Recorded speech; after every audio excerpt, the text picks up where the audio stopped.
Okay, good evening everyone. Welcome to our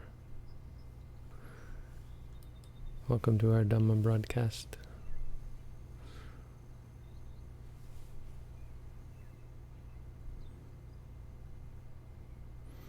Tonight I'd like to talk about the Mahavitaka, the reflections of a great being.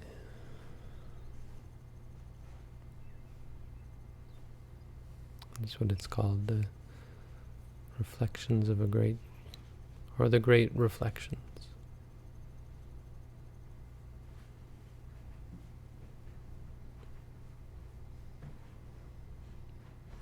And these great reflections are, and they're described as being reflections that a great being has.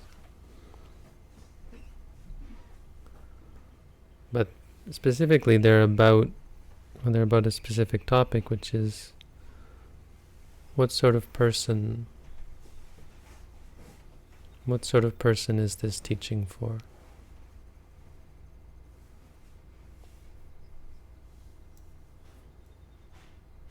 And now when you hear that, it makes you think, maybe this teaching isn't for everyone. Makes us think that, makes us wonder, and it feeds the doubt that maybe this isn't right for us. Maybe we're not right for this practice. Maybe this practice wasn't made for me. And we hear claims that this meditation is for everyone, or we like to think that the Buddha's teaching is universal. So to understand what it means when we say the sort of person that this Dhamma is, that this teaching is for, we have to understand what we mean by person. Right? A person is not a static entity. We're changing all the time. Every day we're a different person. Right? Every hour, it seems. In the morning I'm energetic, in the afternoon I'm tired. Maybe I like walking in the morning, maybe I prefer sitting in the evening.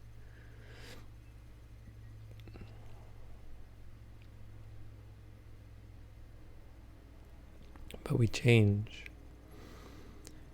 And so that's, of course, the more important question that we often have in our minds is, how can we change? How should we change? What sort of person do I want to become? How can I become the sort of person that I want to become? And so these reflections are really more like admonishments, self-admonishments. A great being reflects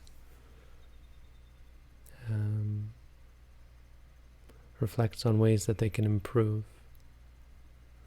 And someone, more importantly here, I think, is someone who understands this teaching, starts to understand that, well, we really aren't prepared, or we really aren't good at this, or we can't be any old person, right? Of all the persons that we might be and all the qualities we might develop, there are some requirements that we're going to have to fulfill if we want to succeed. But doesn't mean come here having fulfilled them. It means fulfill them as a part of our practice. So the direction that our practice has to take. So the story goes that Anuruddha was staying in a deer park Blessed One was staying in a deer park. Anuruddha was staying in Jeti. Jeti is a place, I guess. Among the Jetis, in a bamboo park.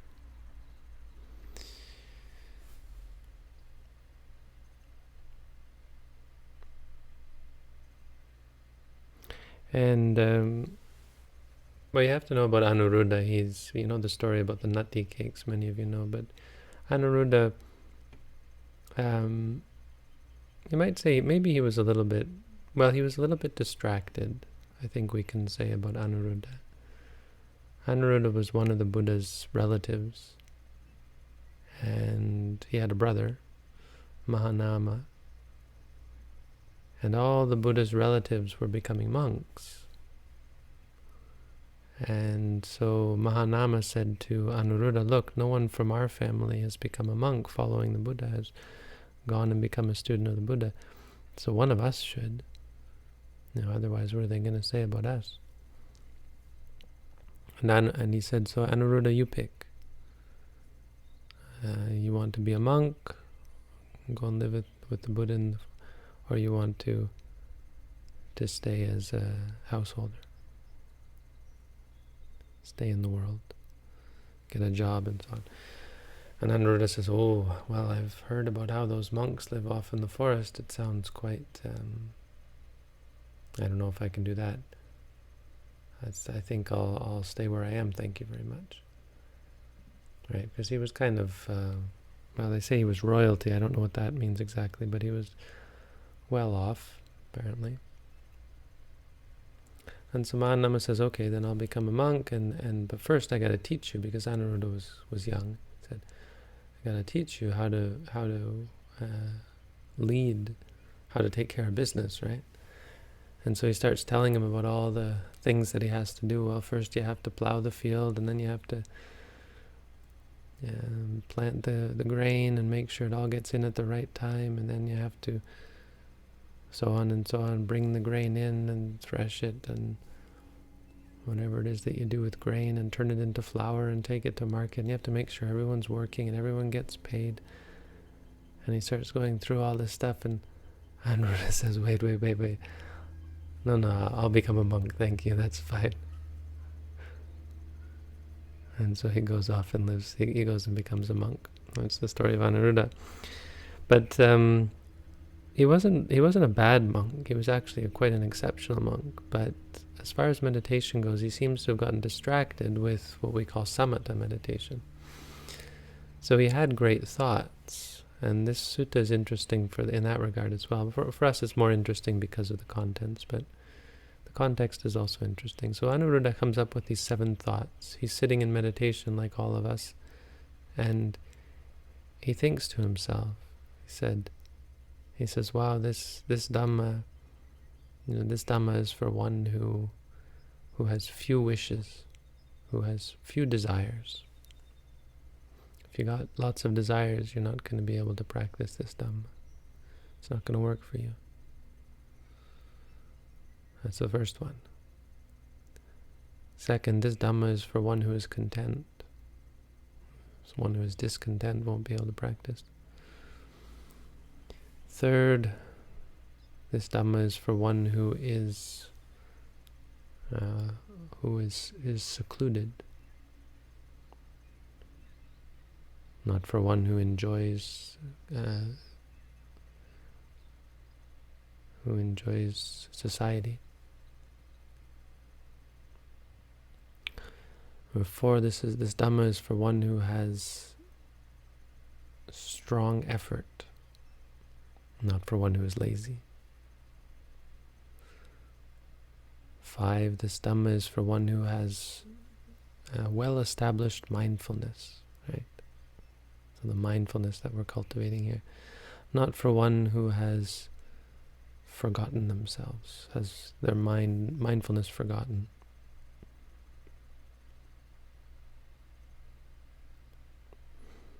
Number 6, this Dhamma is for one who is well composed, concentrated, or focused, not for one who is unfocused.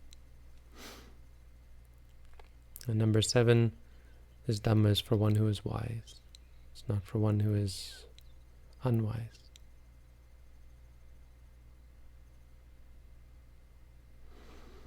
And it resonates because it makes you, it's what we realize, that this is not some simple teaching, This is not what you would normally think of meditation as, okay, something, I'll sit down and I'll focus on a candle flame and I'll say fire, fire.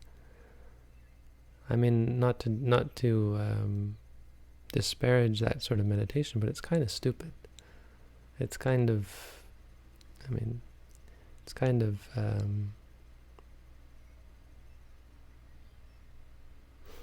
there's no cultivation or development of I mean, it doesn't challenge you in so many ways. Of course, that meditation, any kind of meditation, does challenge you. And maybe, in fact, all of these qualities, or many of these qualities, are required for any meditation. But you can't just come here. It's not something you come here and it just happens to you. It's something that requires you to change, to progress as a being. And that's really maybe what's so impressive or inspiring about this practice, is how much you do change, right? You leave here and it's kind of eerie how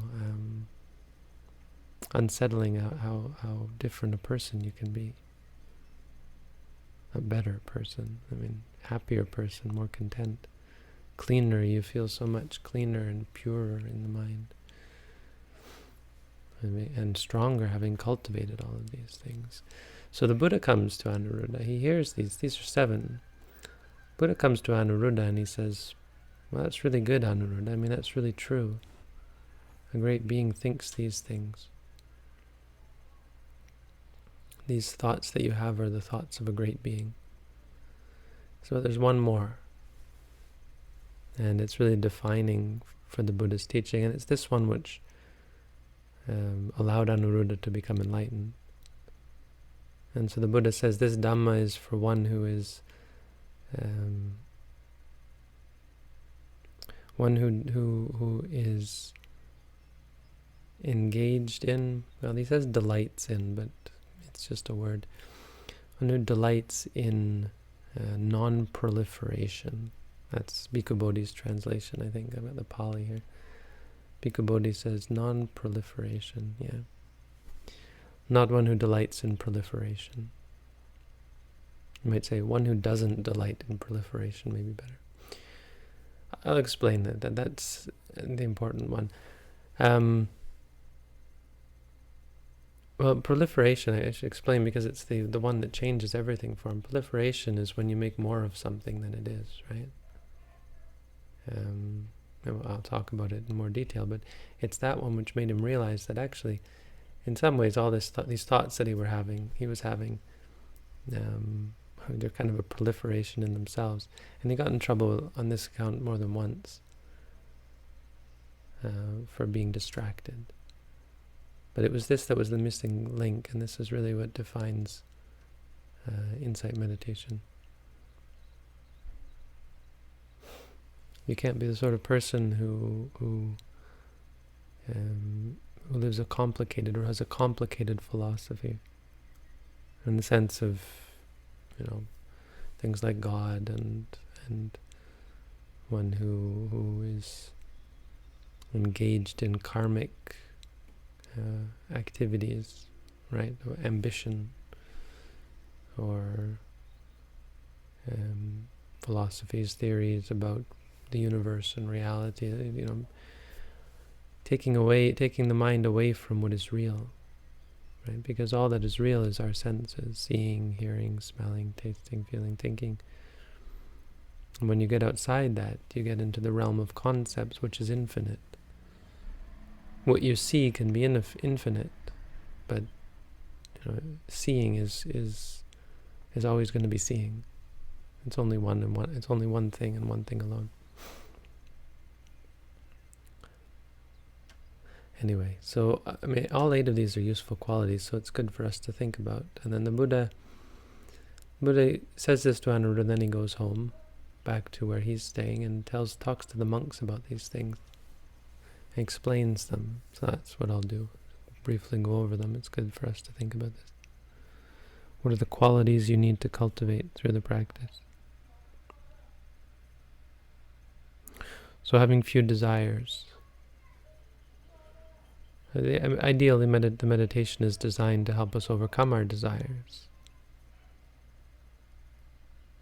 But what Anuruddha is saying is quite true, that if you're obsessed with your desires, if you need to have this kind of food, or if you need to have this kind of bed, or this kind of clothing, or this kind of...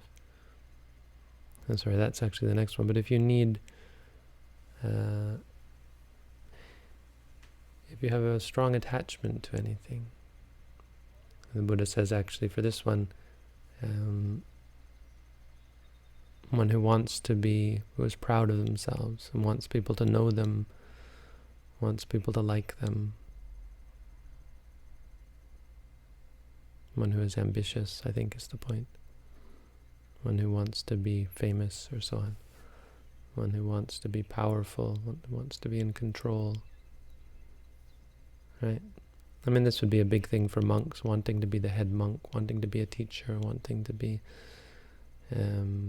well-esteemed, wanting everyone to give them food and clothing and so on. But it applies, of course, in lay life even stronger, our ambitions, wanting to be this, wanting to be that, wanting to be rich, wanting to... All of this gets in the way. All of our desires here. It can happen in meditation centers. You get attached to the food, get attached to the quiet, you can get attached to many different things.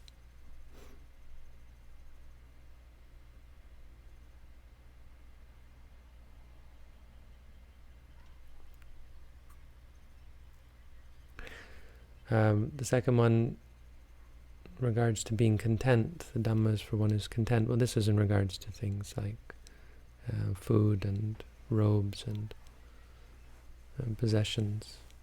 Being content with what you have. And really being content with the conditions. If it's loud, if it's cold, if it's hot.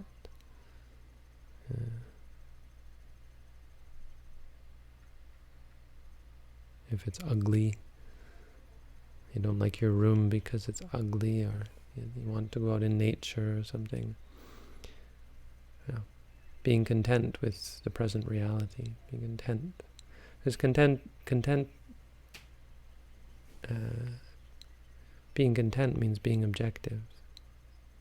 Being content means seeing things as they are without, right, saying this is this rather than, oh, I wish it was something else, which is discontent. And so if you have this discontent, it's very difficult to become objective. The third is resorting to solitude. So a meditator like Anuruddha realizes that if you're to sit around chatting, if you're to seek out company, it's very difficult to get to this point where you can see who you are, so you can understand yourself. Company distracts you, it attracts you, it gets you caught up in concepts. It's very hard to talk with other people about ultimate reality. You inevitably get caught up in abstract ideas and talking about the world and what's going on in the world and so on. If you want to understand reality, it's not something that comes from discussion, not easily. Ultimately, teachings, even like teachings like this, are just to point you in the right direction.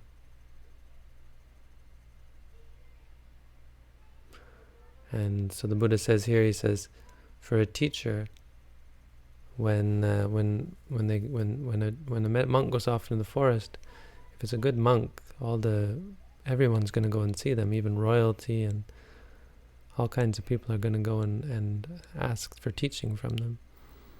And he says, when the monk teaches, they're actually thinking, what can I say to this person to make them go away? This is how a monk should teach.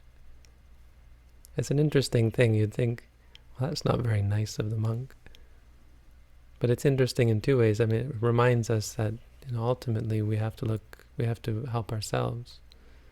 if you're not benefiting yourself, you don't end up being a good teacher anyway. So it's improper in that way.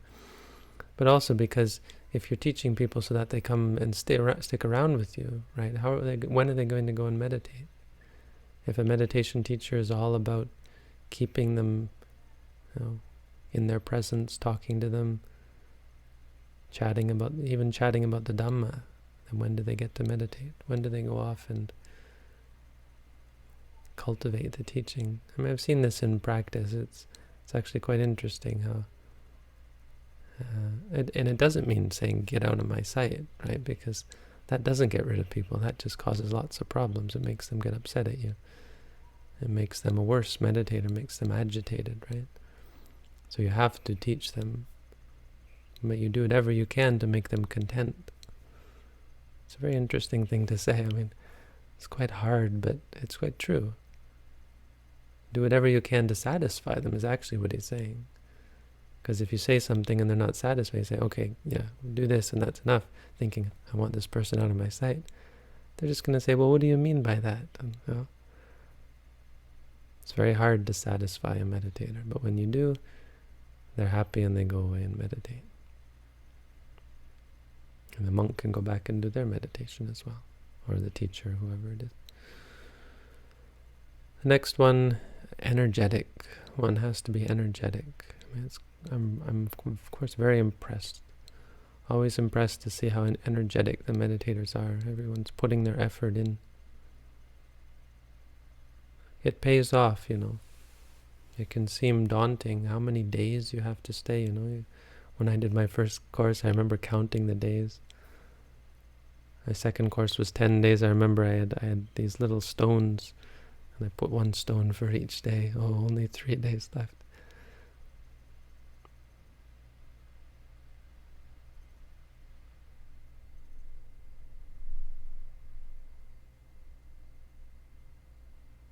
You have to build up energy.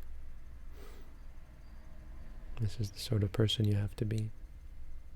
And you can. I mean, the remarkable thing is how much energy you can cultivate if you're in the present moment. To really succeed, you need to conserve energy. You don't, in fact, need to push really hard. You just have to stop tiring yourself out with all these distractions and thoughts and wants and needs and likes and dislikes and judgments and arrogance and conceit and all the many things that tire us out. And then you realize, wow, now I've got a lot of energy left. Now that I'm not wasting all that energy on my mind, on abstracts and concepts, past, future, and so on. That's really what laziness is.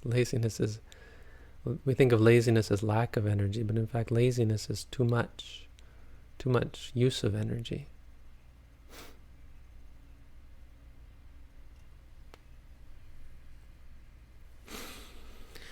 Because desire, for example, the desire to sleep takes a lot of energy. The desire for it, the attachment to it. When you give that up, wow, I don't need to sleep so much. More energy. Number 5, mindfulness well established. One who is very mindful. Well, we know this one. You can all see the difference between being mindful and being unmindful. When you're mindful, you suddenly wake up. You're suddenly present. You're suddenly here. When you're unmindful, you get lost. You're no longer present. You're no longer here. And you realize what deep knowledge and wisdom and insight comes from being mindful, from being present. How much you learn about yourself and how much suffering you overcome just by being mindful. Number 6, one has to be concentrated. This Dhamma is for one who is concentrated. If you're distracted, of course, you can't see clearly. And so we enter into great states of concentration, right? After some time, your mind becomes quite focused.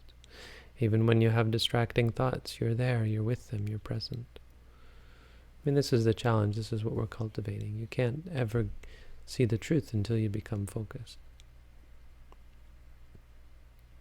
Don't worry. I mean, it comes over time. You think halfway through the course, and boy, I'm really unfocused. But you're dealing with it. You're training in it, and eventually you become more focused, and you start to see more clearly. Number 7, one has to be wise. This Dhamma is not for one who is unwise. It's not a thing that you can just do. You can't just follow my instructions. You have to be present. I mean, wisdom in many ways comes from just being mindful, but you have to be open to it. You can't just say to yourself, pain, pain, and then wonder why it's not going away, and so on. You have to be open to what you're experiencing. I mean, it's quite common to be discouraged when you start to see the truth. And that discouragement is a sign of lack of wisdom. It's common. I mean, we all have been there. We start to complain about, I'm doing what I can, but it's not going away, it's not getting better, I can't control it, it's not stable, my mind is chaotic.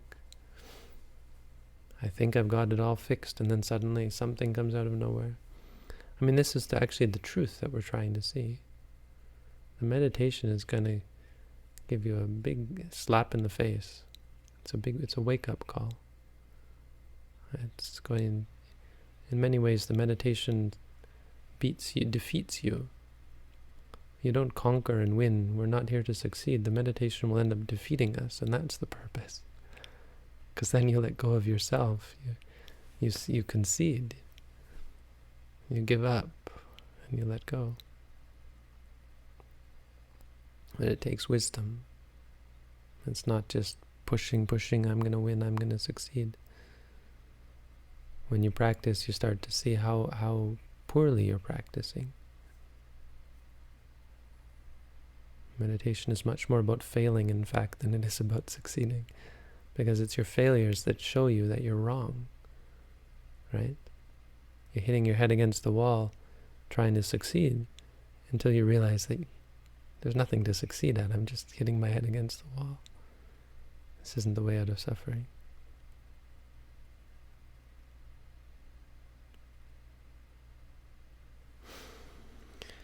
And finally, the last one really has a lot to do with wisdom, and it could be seen as a sort of a wisdom, but non-proliferation.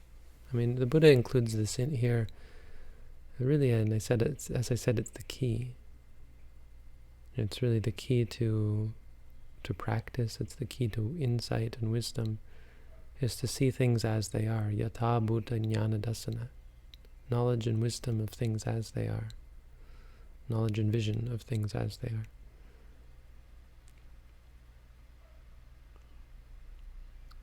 And the point being that when knowledge and vision of things as they are is very limited, right? How are things? If I ask you, how are things? Most people will tell me, oh, my back hurts, and there's this person who I'm having conflict with, and my kid is sick, and my car is, this is papancha. This isn't how things really are. How things really are is, well, seeing is seeing, hearing is hearing, smelling is smelling, tasting is tasting, feeling is thinking is thinking. It's quite simple. So when I say knowledge of things as they are, that really doesn't mean anything to us, because the way we see things how things are to us is quite complicated for the most part, right? We're worried about ourselves, we're worried about other people, we're worried about our situation.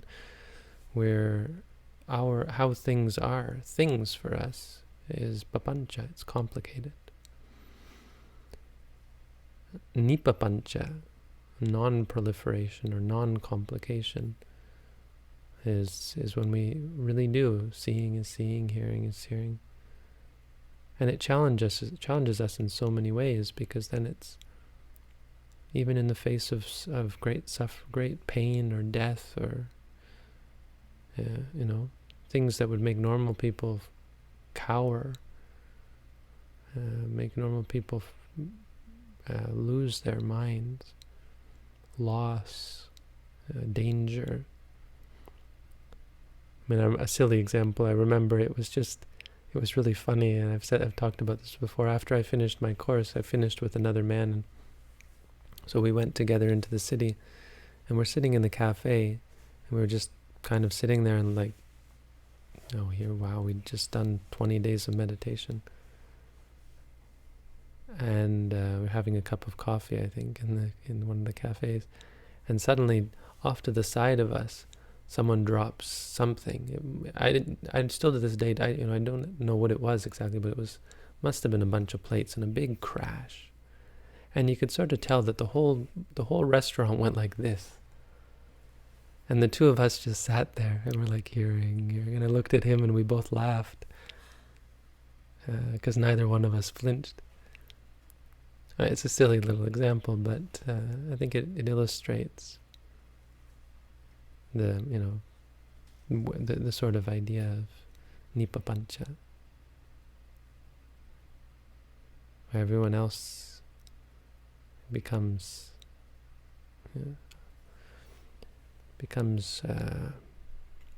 disturbed by the world, and one who doesn't have papancha is no longer disturbed by the world. Nothing can hurt them, nothing can faze them, shake them. They find great peace. Ordinary people find it a little bit boring, I think, and uninteresting, right? We always like it when everyone else is upset. Everyone will, oh yeah, look at that. Everyone's looking at the broken dishes. Look at us all looking. And those two who aren't, what are those weirdos? They don't care. They have lack of concern for the broken dishes. Lack of concern for the world. It's funny, We get so concerned with the state of things, and we all talk about how things are going wrong, and we worry every day, and we watch the news anticipating the next big disaster. We're always seeking out romance, we're seeking out companionship, and seeking out money, seeking out employment. I mean, often seeking out beyond what is necessary. We seek out because we want possessions and so on. We get caught up in the world in so many different ways, thinking we're going to get better that way, thinking that we're going to set up a system of complexities that's going to be stable, satisfying, and controllable, until we come here and see that it can never be stable, satisfying, or controllable, because we see things as they are. We simplify things down so much that we're able to see the essence of reality, and we see that the essence is impermanent, unsatisfying, uncontrollable. And we delight in that. We stop delighting in this. Stop getting caught up in proliferation, because we see the stress and the suffering that it comes with, and the delusion, really, just the wrongness of it all around. So the Buddha taught this, and Anuruddha practiced this, and reflecting on these 8, he became an arahant based on this teaching, and he actually spoke of it later, and he mentions it in this set of verses that he apparently spoke or wrote down. No, spoke, I guess. That the Buddha taught him something extra. And he mentioned specifically that the Buddha taught him this concept of papancha. And that's the sutta. So I think that's something useful for us to think about. A good Dhamma for us to reflect upon.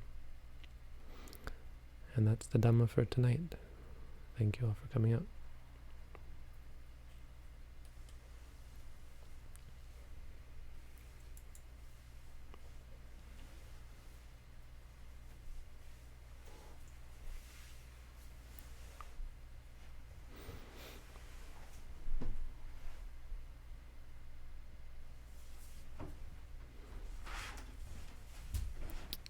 And the questions page is not coming up.